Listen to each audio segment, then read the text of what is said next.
Detroit is different. Just Lead Conference, New Detroit. And we're talking about diversity, equity, inclusion. And we've definitely been talking business. They had a whole panel on that. Michael was one of the panelists on that panel. So when we think about diversity, equity, and inclusion for a business, and I just got a little bit into that on some other interviews and everything, but what should be an incentive? How does a business start to focus on DEI? How should a business approach that? So, a business, how does a business start focusing on inclusion? I'm not really no expert on inclusion. That's not where I came from. Okay. My experience is I was general counsel for a couple of public companies. I've always I've lived in the city of Detroit. I have used and hired African Americans as my assistant GC. My lawyers were African Americans. I don't really think of it that way. There's I like people who think like me. Okay. And getting to the point, doing it rationally and directly is what I found what works naturally. So so you would say it's more like for your organization, it's a top-down leadership, and more so your perspective. So I'm pulling that it kind of needs to be in the leadership already to be included. If a leader is thinking about it, how do they even find a diverse workspace and diversity? So Dwayne you were talking Dwayne? Dwan. I'm sorry. Yep. Dwan. Yep. Dwan's got it. Yep. His message is the message. From my vantage point,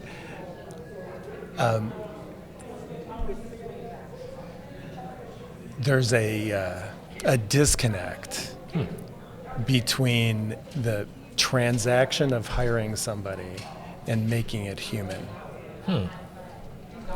And if the only reason a company is doing it is for the number, like a quota system, as they used to say, yeah, or it isn't going to work. There's a humanity that needs to be expressed both ways. And that's where I do believe that you just hit on what I personally look at as inclusion. And it's unique because DeWine, going back to that interview, said everybody needs to come together on what the definitions is. Because I see diversity as more like making sure the space looks and is representative. Okay. The equity is making sure that it's balanced, meaning so like diversity may be inside like a workplace. The equity is balancing things out. So like equity per se, like if I play basketball against LeBron James, it's not equitable. We're playing basketball, it's equal, but because he's LeBron James, it's not equitable. Now, if I get the chance to play with LeBron James, but I get to pick to play with, I don't know, Michael Jordan in his prime and Isaiah Thomas in his prime and Magic Johnson, that may be not equitable, but I get to pick like two other players with me. Now it's a little bit more equitable. The inclusion is making sure that the space is culturally comfortable. It's representative of me, because sometimes we can be in spaces but not feel comfortable enough to really be who we are. And in my experience, that's more common than not. My limited experience. In general counsel, I would go as far as to say, like, when I think of attorneys, most people walking into courtrooms are uncomfortable. Being black is definitely an uncomfortable thing, but I think just the whole system itself can be overbearing and not knowing how, and just in this balance, as we're all learning from a conference like today. Yeah. This is like the realest conversation I've had thus far. How should leadership in more difficult spaces like law.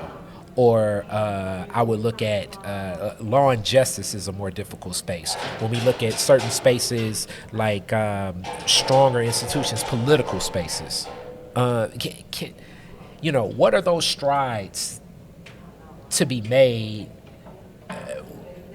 to enlighten more on, what's happening in the first place? How do we hold people accountable for understanding the implications that they are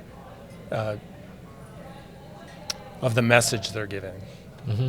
How do we get to the place where if you're abusing, misusing, whether it's a person or the earth, that you are held accountable for it? Mm. How do we break it down to the place where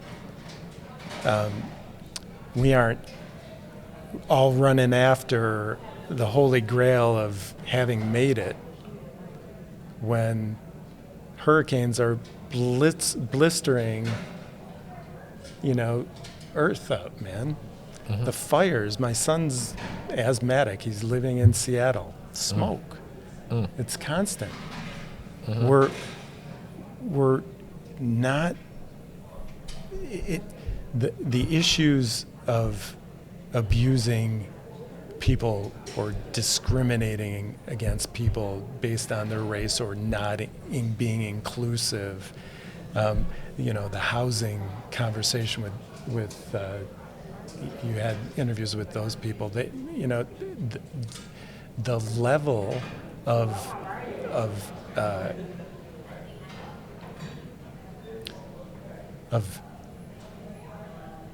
impact that it has on human beings. You can't heal that in 5 minutes. That's deep. So even speaking to your son and having asthma, as in the Black community, asthma is big, but Huge.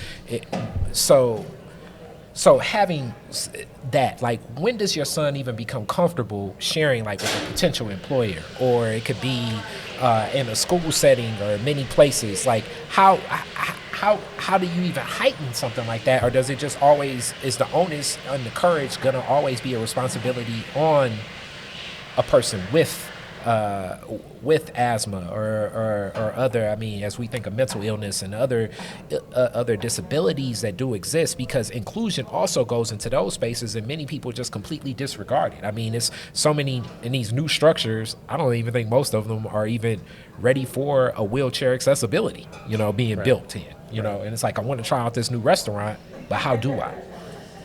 How is the onus always on, like, your son to enlighten and empower people, or does the onus come on us, as you say, like, how does society become more responsible?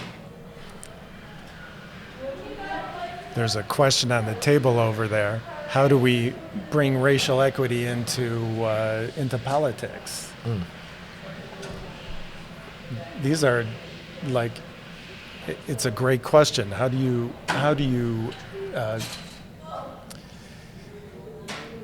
get people to realize that the fires aren't going to stop, that there's behaviors that we are consistently contributing to, all of us contributing to, that are resulting in adverse impacts that impact the depths of the soul of people. So how do we have that conversation? I'm not sure. That's why, the plenary session that we had was so impressive to me. It was a real deep conversation about we got to get better at persuasion, the art of persuasion. We have to be in the conversation, and you know what? I wrote on there, you got to march and march. And in May and in July. March until you can't deny somebody's humanity. And have a conversation based on that. because there's certainly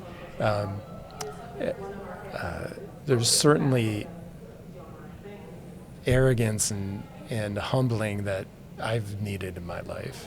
And blind, as Dewan was saying, blind spots. We all have blind spots. We need each other so that you can hold a mirror up and help me with my blind spots. Like, I need to do that for you. If you let me, right? Yes, sir. But we have to lower the tone and get back into our hearts, because we're not governed by our minds, we're governed by our hearts. Our minds are a mess. Our hearts know, our minds don't. Thank you so much.